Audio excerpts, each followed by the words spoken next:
누구는 버리고 누구는 안 버린대요. 늦은 저녁이었다.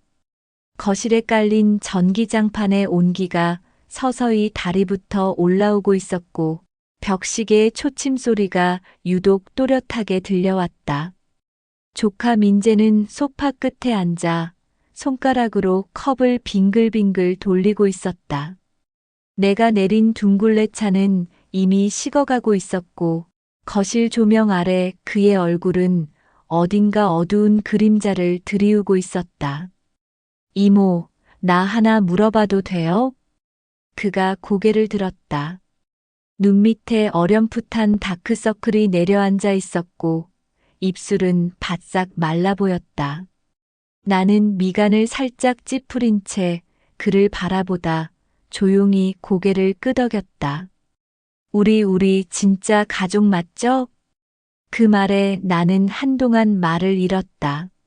식탁 쪽에서 은은하게 퍼지던 된장국 냄새가 갑자기 텁텁하게 느껴졌고 전기장판 위에 놓인 내 손이 어딘지 모르게 서늘했다. 무심코 쥐고 있던 리모컨이 뚝 하고 바닥에 떨어졌다. 무슨 소리야, 민재야. 그의 눈동자가 흔들렸다. 그러곤 아주 천천히, 아주 조심스럽게 입을 열었다. 내가 오늘 우리 엄마 아니 생모를 봤어요. 머릿속이 하얘졌다. 생모라는 단어가 내 귓속을 파고들며 전혀 예상치 못한 불협화음을 만들어냈다. 그리고 동시에 내가 30년 동안 봉인해왔던 기억이 서서히 균열을 내기 시작했다. 민재는 내 언니의 아들이었다. 그러니까 내 조카였다. 하지만 그 사실을 알고 있는 사람은 많지 않았다. 내 언니는 29에 아이를 가졌다. 형부는 처음엔 잘 키워보자고 했지만 언니가 만삭일 무렵 그는 어느 부잣집 딸과 눈이 맞아 사라졌다. 말 그대로 도망쳤다. 그날 언니는 하혈을 했고 나는 병원으로 달려가 그녀의 손을 붙잡고 끝내 울었다. 얘는 내가 키울게. 언니는 아무 말 없이 고개만 끄덕였다. 그리고 2달 뒤 세상을 떠났다. 심장 질환이었다. 민재는 내가 키웠다. 내 이름으로 호적에 올렸고 나는 결혼도 하지 않았다. 친구들 사이에선 조카 키우느라 인생 놓친 여자로 불렸지만 나한텐 민재 하나면 됐다. 나는 그 아이에게 모든 걸 줬다. 내 청춘, 내 꿈, 심지어 내 이름까지. 엄마라고 불러도 돼요? 라는 민재의 5살 생일날 말에 나는 아니, 이모라고 불러.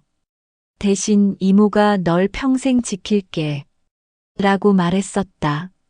민재가 컵을 내려놓으며 숨을 깊게 들이켰다. 그의 손이 살짝 떨리고 있었다. 나는 손등으로 전기장판의 열기를 느끼며 조용히 그의 손을 덮었다. 어떻게 된 거야? 어디서 봤는데? 회사 근처에 어떤 분이 저를 계속 쳐다보시더라고요. 처음엔 몰랐는데 눈이 이모랑 똑같았어요. 민재는 고개를 떨궜다. 그의 목소리는 낮고 서늘했다. 그분이 말했어요. 나는 내 엄마야라고. 나는 순간 숨이 막혔다. 주방 쪽에서 김치 냉장고의 미세한 진동 소리마저도 멈춘 듯 느껴졌다. 민재의 눈에는 뭔가 묵직한 것이 담겨 있었다. 상처, 분노, 혼란, 그리고 아주 작게 기대. 이모, 내가 말 안 했던 거 있어요. 응? 그는 입술을 꼭 다물었다가 다시 조심스레 말을 꺼냈다. 나 유튜브 채널 만들었어요. 오래됐어요. 얼굴은 안 나오고 그냥 내가 겪은 일들 써봤어요. 사람들이 반응을 해줘서 계속 쓰게 됐어요. 그런데 갑자기 내 친부가 누군지 아세요? 라는 제목으로 영상을 만들고 싶다는 생각이 들었어요. 내 심장이 쿵 하고 내려앉았다. 등 뒤로 식은땀이 맺히고 손끝이 떨리기 시작했다. 하지만 난 애써 웃었다. 그래서 만들 거야? 민재는 고개를 들었다. 그 눈빛엔 결심이 서려 있었다. 이모, 나 이제 진실을 알아야겠어요.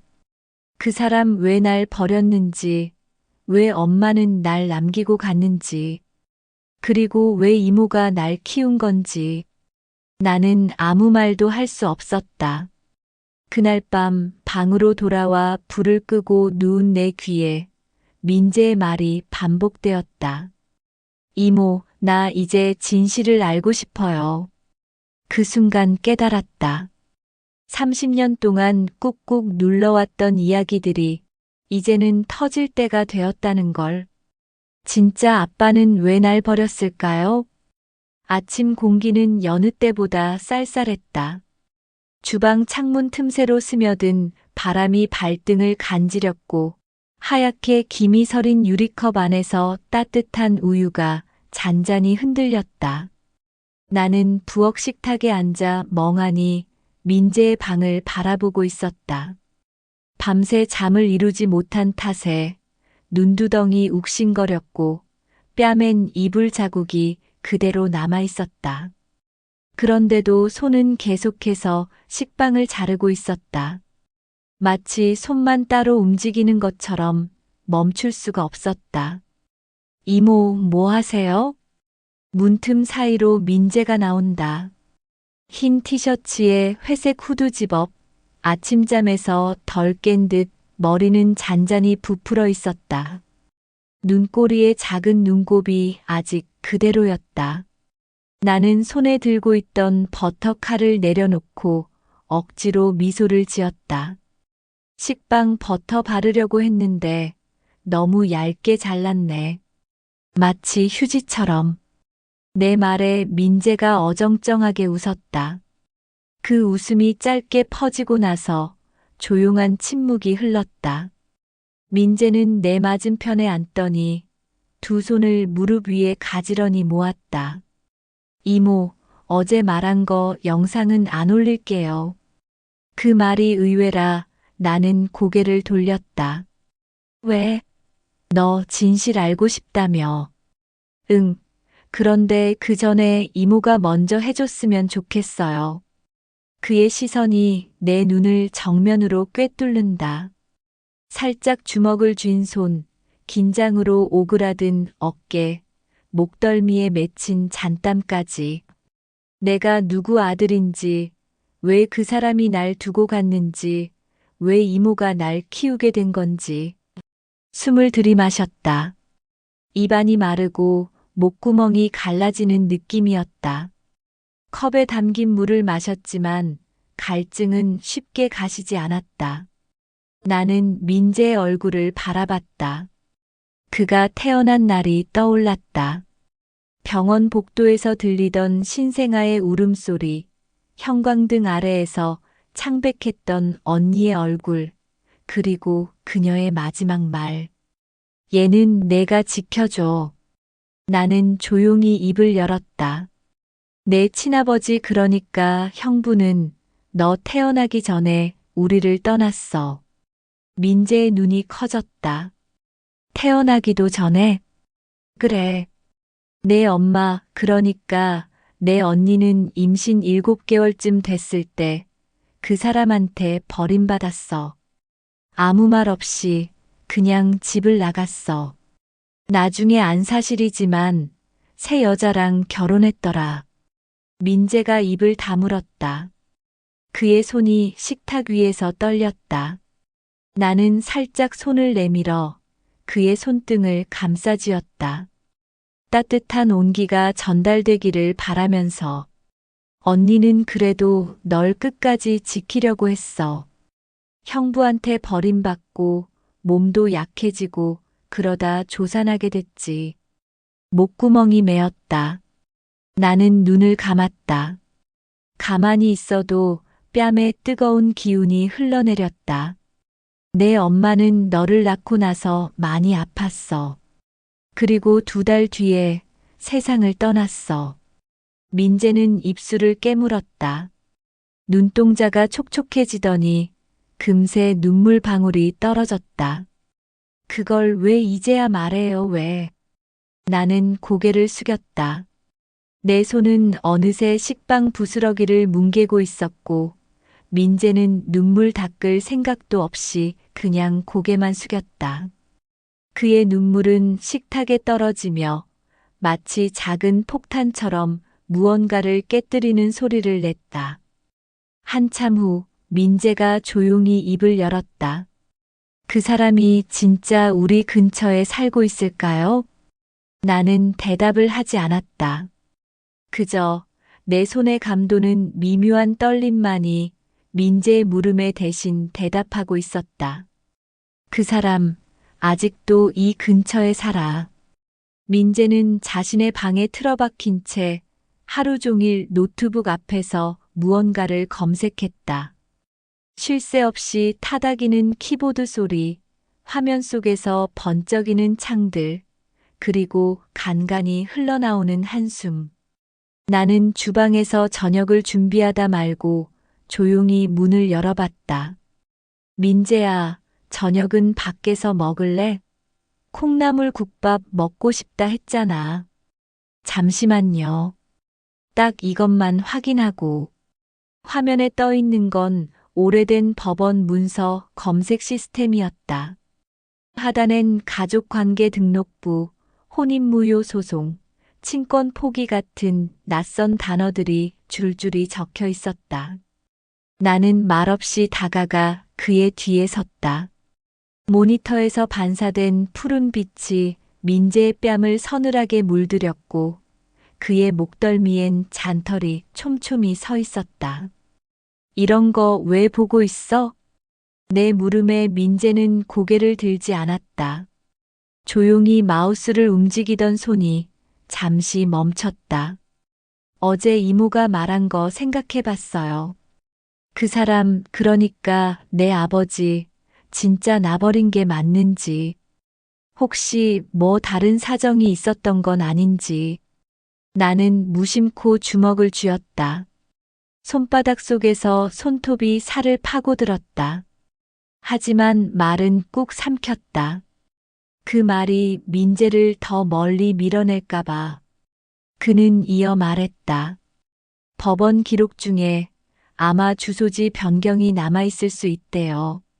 친권 포기나 양육권 이전 같은 문서에 그 사람 이름이 남아있을지도 모르고요. 나는 숨을 들이마셨다. 맡고 있던 주방의 육수 냄새 대신 오래전 병원 복도의 알코올 냄새가 떠올랐다.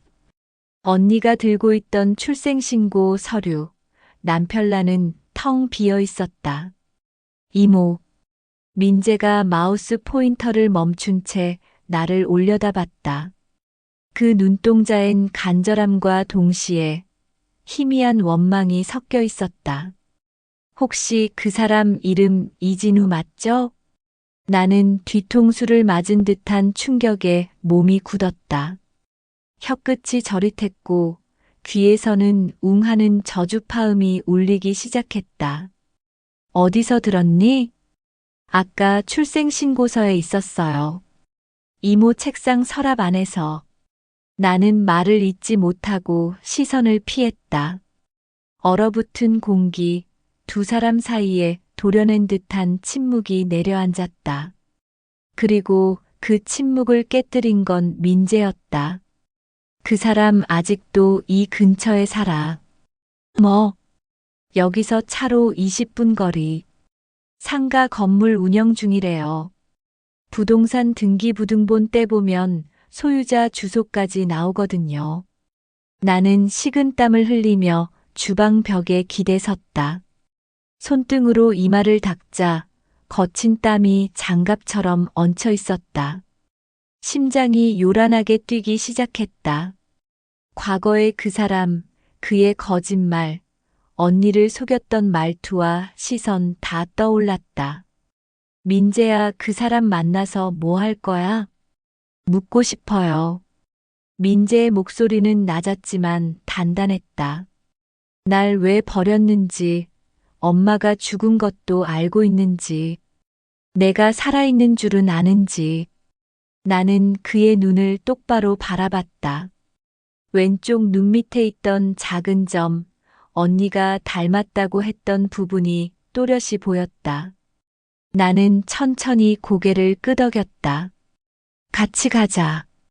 다음 날 아침, 민재는 검정 맨투맨에 어두운 청바지를 입었다. 그의 표정은 평소보다 차분했고 왼쪽 귀엔 작은 이어폰을 꽂고 있었다. 차 안은 조용했다. 라디오를 틀지 않았고 창밖 풍경만 스쳐 지나갔다. 마주오는 트럭 소리에 차창이 미세하게 진동했고 나는 핸들 위에서 손을 자꾸만 바꿔쥐었다. 도착한 곳은 4층짜리 상가 건물. 1층엔 카페와 부동산, 2층은 필라테스와 네일숍이 있었다. 3층 작은 간판. 이진우 부동산 관리 사무소. 민재가 먼저 문 앞으로 걸어갔다. 나는 뒤따라 걸으며 그의 어깨를 바라봤다. 어느새 그렇게 커버린 아이, 이제는 내 손을 잡아 끌던 꼬마가 아니었다. 문을 열자 맑은 풍경 소리가 울렸다. 사무실 안은 깔끔했다. 정리된 서류들, 책상 위에 놓인 화초, 그리고 책상 뒤에 앉은 남자. 머리가 희끗했고 셔츠는 깨끗하게 다려져 있었다. 그가 고개를 들었다. 네, 어서 오세요. 그 눈동자가 민재를 마주 보자마자 잠시 멈칫했다. 말없이 민재를 훑어보는 그의 눈빛 속에서 나는 무언가를 느꼈다. 알아본 거다. 넌 혹시 나를 닮았니? 남자는 침묵했다. 사무실 안은 정적에 잠겼고 에어컨 바람이 서서히 흐르며 천장의 풍향판이 지그시 회전했다. 그 아래 민재와 이진우 그리고 나. 셋의 시선이 교차하는 가운데 시간은 한참을 멈춘 듯 흐르지 않았다. 저를 기억하실지 모르겠지만 민재가 천천히 말을 꺼냈다. 목소리는 낮았지만 한 단어 한 단어에 울림이 있었다. 저는 최은영 씨의 아들입니다. 어머니는 1998년에 돌아가셨고 저는 그분의 동생, 이모 밑에서 자랐어요. 남자의 눈이 조금씩 커졌다. 그는 등을 살짝 뒤로 기대며 의자에서 끼익 소리가 났다. 그 소리는 마치 그의 숨길 수 없는 당황을 들춰내듯 날카롭게 울렸다. 그런 이름 오래 들은 적 없군요. 그는 시선을 책상 위로 떨어뜨렸다. 마치 고개를 들면 무언가 마주해야 할 것을 피하듯. 나는 속으로 숨을 삼켰다. 그의 얼굴엔 어렴풋한 주름들이 얽혀 있었고 그 주름 속에서 예전의 모습이 겹쳐졌다. 언니를 처음 데려온 날 웃으며 커피를 따라주던 모습. 그러나 지금 그의 눈빛엔 피로와 무관심이 서려 있었다. 정말 그분 아들이라고요? 민재는 고개를 끄덕이며 지갑 속 사진을 꺼냈다. 빛바랜 사진 속엔 아기였던 민재가 웃고 있었고 그 옆에 앳된 내 얼굴이 있었다. 이 사진 저희 엄마 장례식 날이에요. 저는 그날 이후 줄곧 이모와 함께 살았습니다. 이진우의 손끝이 미세하게 떨렸다. 그는 마른 입술을 손등으로 쓱 훑었다. 차가운 사무실 안 그의 셔츠 소매 끝은 미세한 땀으로 젖어 있었다. 왜 그걸 이제 와서? 왜 버리셨어요? 민재의 눈빛이 정면을 향했다.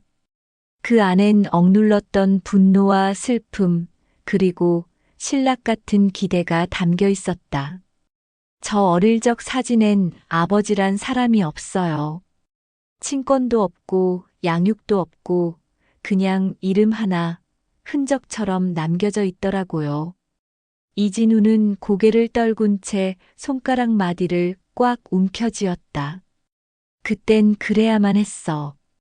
왜요? 그는 입을 열려다 다시 닫았다. 마치 삼켜야 할 말들이 목구멍에 쌓여버린 듯. 나는 더는 참지 못하고 입을 열었다. 그때 언니, 내가 책임지겠다고 했잖아. 아이라도 같이 키우겠다고. 그 말 다 거짓이었어?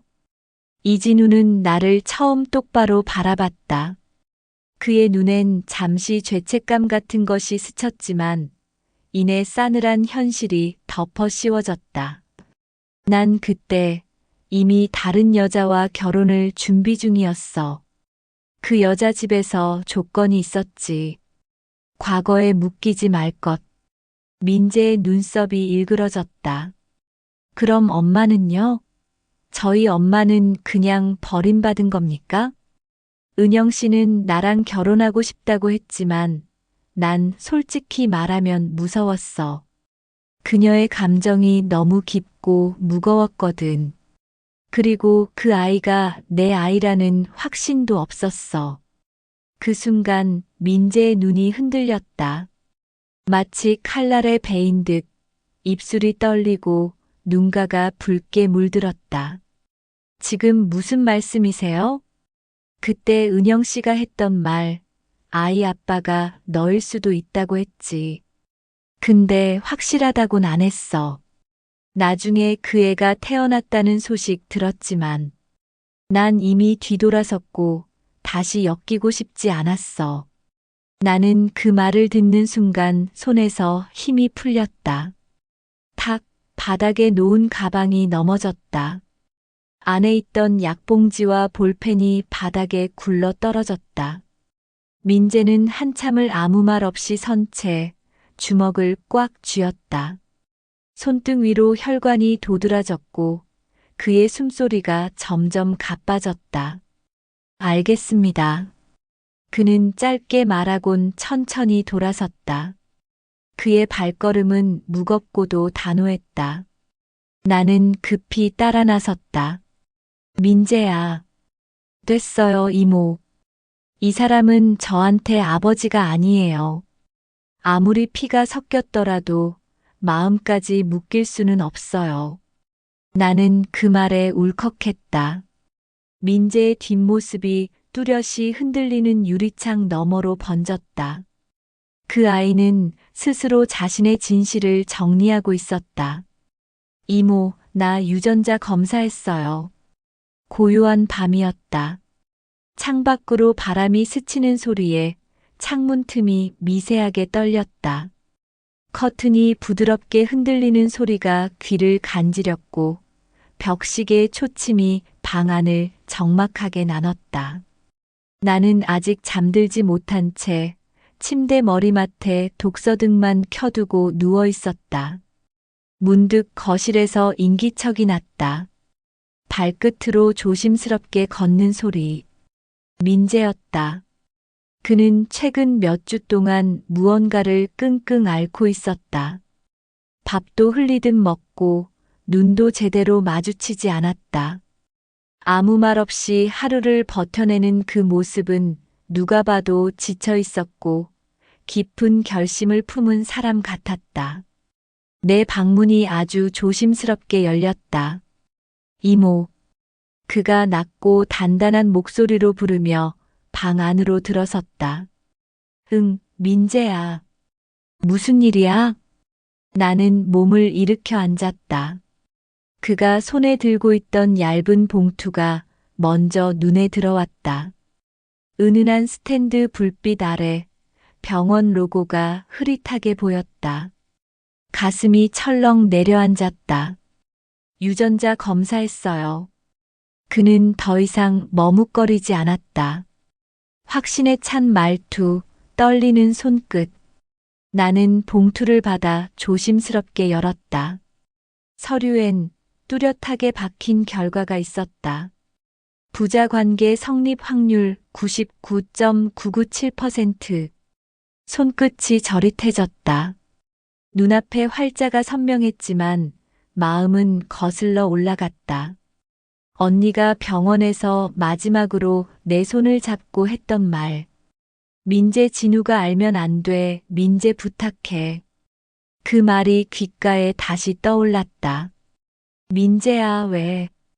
그는 침착하게 말했다. 하지만 그 안에는 고여있던 감정이 언뜻 비쳤다. 확신이 필요했어요. 제 존재를 그냥 받아들일 수 없었어요. 내가 왜 이렇게까지 살아왔는지, 누굴 닮았는지, 왜 엄마는 돌아가셨는지, 답을 모르고선 도저히 앞으로 나갈 수가 없더라고요. 그는 손등으로 이마를 한번 훑쳤다. 그 순간 그의 눈썹 위로 식은땀이 반짝였다. 몸은 차가워 보였고 입술은 잔뜩 굳어 있었다. 엄마가 남긴 사진들, 이모가 해준 얘기. 다 고맙지만 내 안에 남은 의문은 사라지질 않았어요. 그 사람이 내 아버지인 줄은 알았지만 그걸 받아들이고 싶지 않았어요. 나는 봉투를 꼭 접어 다시 그의 손에 쥐어줬다. 그럼 이제 어떡할 거니? 그는 말없이 침대 끝에 앉았다. 침대가 살짝 꺼지며 내가 몸을 기댄 쪽으로 무게가 실렸다. 복수하고 싶진 않아요. 다만 그 사람이 어떤 삶을 살고 있는지, 내가 그 사람에게 어떤 존재였는지 직접 말해주고 싶어요.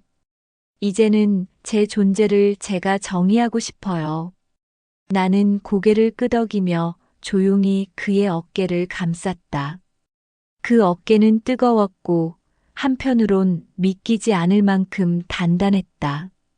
이제 그는 아이가 아니라 자신을 설명할 수 있는 어른이었다. 그래, 민재야. 너무 애썼구나 하지만 내가 선택한 길이라면 이모는 끝까지 너랑 함께 할게. 민재는 아주 조용히 하지만 깊게 숨을 내쉬었다. 마치 누군가에게 평생 억눌려 있던 이야기를 드디어 꺼낸 사람처럼. 고마워요, 이모. 이제 제 이야기 제가 말할게요. 그 사람 앞에 섰을 때 나는 아무 말도 할 수 없었습니다. 어떤 날은 눈이 부시게 맑은 하늘이 오히려 더 서글프다. 그날이 그랬다. 햇살은 유리창을 통해 바닥을 노랗게 물들이고 잔잔한 바람이 지나간 뒤 커피숍 문이 조용히 흔들렸다. 문이 열릴 때마다 들어오는 봄내음은 따스했지만 민재는 그 어느 때보다 차가운 표정을 하고 있었다. 이모, 오늘 나 아버지 만나러 가요. 그 말에 나는 커피잔을 움켜쥔 채 잠시 멈칫했다. 잔잔하던 표면에 커피가 미세하게 흔들렸고 내 손끝은 식은 잔처럼 싸늘했다. 벌써 연락했니? 네. 어제 회사에 이메일 보냈어요. 내 이름과 연락처, 그리고 결과지를 같이 첨부했어요. 나는 말을 잇지 못했다. 그가 얼마나 오랜 시간 이 순간을 준비했는지 알기에 막을 수 없었다. 그의 눈은 이미 오래전 결정을 내린 사람의 눈이었다. 민재는 셔츠에 검정 재킷을 걸치고 낡은 운동화 대신 말끔한 구두를 신었다. 머리카락도 가지런히 정리되어 있었고 손에는 두꺼운 서류 파일이 들려 있었다. 그 안엔 그가 걸어온 삶의 증거들이 고스란히 들어 있었고 또 그 사람에게 건넬 마지막 말들도 담겨 있었다. 차에 타자 같이 갈게. 나는 조용히 말했고 그는 고개를 끄덕였다. 우리는 말없이 차에 올랐다. 도로는 막힘없이 뻗어 있었지만 차 안의 공기는 묵직하게 가라앉아 있었다.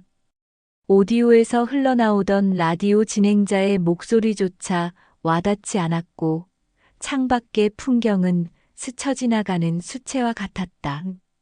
건물은 서울 강남의 고층 오피스. 로비엔 조명이 반짝이고 안내 데스크에는 바른 자세의 직원들이 있었다. 민재는 그들 사이를 조용히 지나쳤고 나는 한 걸음 뒤에서 그의 뒷모습을 바라봤다. 엘리베이터 문이 닫히기 전 그는 잠깐 나를 돌아봤다. 같이 올라가요, 이모. 그 말에 나는 살짝 웃었다. 응, 같이 가자. 문이 띠링 소리를 내며 열렸고 우리는 조용히 안으로 들어섰다. 거울에 비친 내 얼굴은 낯설 정도로 굳어 있었고 민재는 평소보다 훨씬 더 성숙한 얼굴을 하고 있었다. 12층. 투명 유리문 너머로 그 사람 진우 씨가 있었다. 그는 회의 중이었는지 슬쩍 고개를 돌렸다가 우리 눈을 마주치고는 흠칫 멈췄다. 그의 얼굴은 내가 기억하는 것보다 훨씬 더 세련되어 있었고 중년의 위험이 느껴졌다. 그럼에도 민재의 얼굴과 겹쳐 보였고 피할 수 없는 진실이 눈앞에 있었다. 누구? 진우 씨는 의아한 얼굴로 물었다. 하지만 민재는 말없이 서류를 내밀었다. 그는 천천히 그것을 받아들고 페이지를 넘겼다. 그리고 결과지를 본 순간 그의 손이 순간적으로 멈칫했다. 그 짧은 정적이 얼마나 길게 느껴졌는지 모른다. 바닥엔 고요함이 깔렸고 벽시계의 초침 소리만이 유일한 리듬을 만들고 있었다. 이건 무슨 장난이냐? 그의 얼굴이 굳었다. 숨소리조차 날카롭게 변했다. 민재는 처음으로 입을 열었다. 저는 당신의 아들입니다. 엄마는 이윤경 씨예요. 돌아가셨습니다. 이모가 저를 키워줬고 저는 30년 동안 당신 없이 자랐습니다. 진우 씨는 한 발짝 뒤로 물러났다. 입술이 파르르 떨렸다. 내가 알던 그 단정하고 똑똑한 청년은 이제 한 중년 남자에 불과했다. 그리고 그 눈동자엔 처음으로 진심으로 당황한 흔적이 보였다. 당신이 누구든 난 이런 일 없었어. 난 그런 기억 없어. 그의 목소리는 작았지만 명확한 부정이었다. 민재는 그의 앞에 그대로 섰고 나는 옆에서 그의 손등을 조용히 쥐었다. 그 순간 민재가 아주 조용히 말했다. 기억 안 나도 괜찮아요. 저는 당신을 찾기 위해 온 게 아니라 제 존재를, 제 과거를 받아들이기 위해 왔어요. 그리고 그 모든 걸 끝내기 위해. 그는 고개를 숙이며 말했다. 이제 더 이상 당신이 필요하진 않아요. 단지 제 삶에 부정할 수 없는 한 장면으로 남을 뿐입니다. 진우 씨는 아무 말도 하지 못했다. 그의 입은 열려 있었지만 아무 소리도 나오지 않았다. 민재는 마지막으로 고개를 숙이고 돌아섰다. 그리고는 문을 향해 걸어 나갔다. 그 발걸음은 망설임이 없었고 한 걸음마다 그동안의 시간들이 떨어져 나가는 듯 했다. 나는 따라 나서며 조용히 그의 등 뒤를 바라봤다. 이제 민재는 누구의 그림자도 아닌 자신의 삶을 걷는 중이었다. 내가 왜 이모를 엄마라고 불러야 하는지 이제 알겠어요. 봄이 가고 있었다. 아카시아 향이 짙어진 골목길엔 연분홍 꽃잎이 흩날렸고 민재는 그 속을 걸으며 조용히 숨을 내쉬었다. 하늘은 유난히 맑았고 그 맑음 속에서 그의 마음도 조금씩 가벼워지고 있었다. 이모, 민재가 불렀다. 나는 조용히 그의 옆을 걷고 있었고 그가 부르는 목소리에 고개를 돌렸다. 그의 눈빛은 아주 단단했다. 30해를 지나 이제야 마주한 아버지와의 진실 앞에서도 흔들리지 않았던 그가 지금은 오히려 평온해 보였다. 왜? 나는 웃으며 대답했다. 그는 입꼬리를 살짝 올리며 말했다. 내가 왜 이모를 엄마처럼 느꼈는지 오늘 완전히 알았어요. 내 걸음이 멈췄다. 손에 들고 있던 종이봉투가 살짝 흔들렸고 그 안에 김밥이 조용히 흔들렸다. 따끈한 밥 냄새와 바삭한 김향이 코끝에 스쳤지만 순간 모든 감각이 멈춘 것 같았다. 민재야, 엄마가 날 낳고 떠난 건 불가피한 일이었을 거예요. 하지만 이모는 날 한 번도 버린 적 없잖아요. 내가 아플 때 밤새 머리맡을 지켜줬던 사람. 고등학교 때 혼자 학교 축제에 와서 내 발표 끝날 때까지 박수 쳐준 사람. 그게 엄마더라고요. 그는 눈을 반짝이며 나를 바라봤다. 햇살이 그의 이마에 내려앉고 따뜻한 바람이 그의 머리카락을 흔들었다. 그 순간 나는 아이였던 민재가 어른이 되어 내 앞에 서 있다는 것을 실감했다. 엄마 아니, 이모. 나는 이제 진짜 내 인생을 시작하고 싶어요. 누군가의 자식으로서가 아니라 나 자신으로서요. 그는 그렇게 말하며 벤치에 앉았다. 나는 옆에 조용히 앉아 종이봉투에서 김밥을 꺼냈다. 조심스레 펼쳐보니 정성스레 말린 김밥 사이로 단무지의 노란빛과 계란의 따스한 색감이 눈에 들어왔다. 민재는 한 조각을 집어 한 입 베어 물었다. 여전하네. 이 김밥 맛. 당연하지. 내가 어릴 때 좋아하던 그 레시피 그대로니까. 나는 웃었다. 그 웃음은 오래 묵은 안도에서 비롯된 잔잔하고 깊은 웃음이었다. 민재야, 그 사람 앞에서 잘했어. 넌 누구한테도 부끄럽지 않은 아들이야. 그는 말없이 고개를 끄덕였다. 입안을 천천히 씹던 그는 고개를 돌려 나를 똑바로 바라보았다. 이모, 사실 나 한동안 정말 미웠어요. 왜 아무것도 묻지 않았는지, 왜 그 사람을 끝까지 찾아내지 않았는지. 나는 그의 말에 조용히 고개를 끄덕였다. 그랬을 거야. 나도 내 나이였다면 똑같이 느꼈을 거야. 근데 이제는 알아요. 내가 이렇게 무너지지 않고 여기까지 올 수 있었던 건 이모가 내 옆에 늘 있었기 때문이란 걸요. 그의 말에 눈가가 찡했다. 나는 말없이 그의 손등을 쥐었다. 그 손은 이제 커다랗고 따뜻했으며 예전처럼 작고 여린 아이의 손이 아니었다. 사실 말야, 민재야. 너 태어난 날 내가 제일 먼저 너를 안았어. 그는 놀란 눈으로 나를 바라봤다. 정말?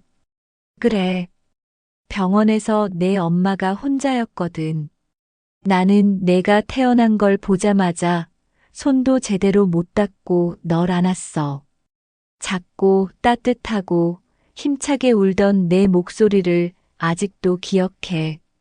그 말에 민재의 눈동자가 흔들렸다. 그러니까 내가 엄마처럼 느껴졌다면 그건 자연스러운 일이야. 나도 너를 그냥 조카로 키운 게 아니었으니까. 그는 조용히 눈을 감았다. 입술이 미세하게 떨리고 있었다. 그리고 이내 고개를 푹 숙였다. 이모, 응. 이제부터는 나 엄마라고 불러도 돼요? 나는 순간 멈칫했다. 심장이 쿵 내려앉는 것 같았고 눈물이 목울대를 꽉 눌렀다. 말을 꺼내기 전 숨을 한 번 깊게 들이켰다.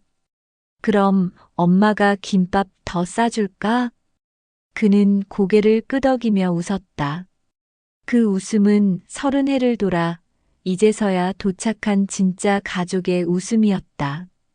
그날 벤치 아래 흩날리던 꽃잎 위로 진짜 모자의 시간이 시작되었다.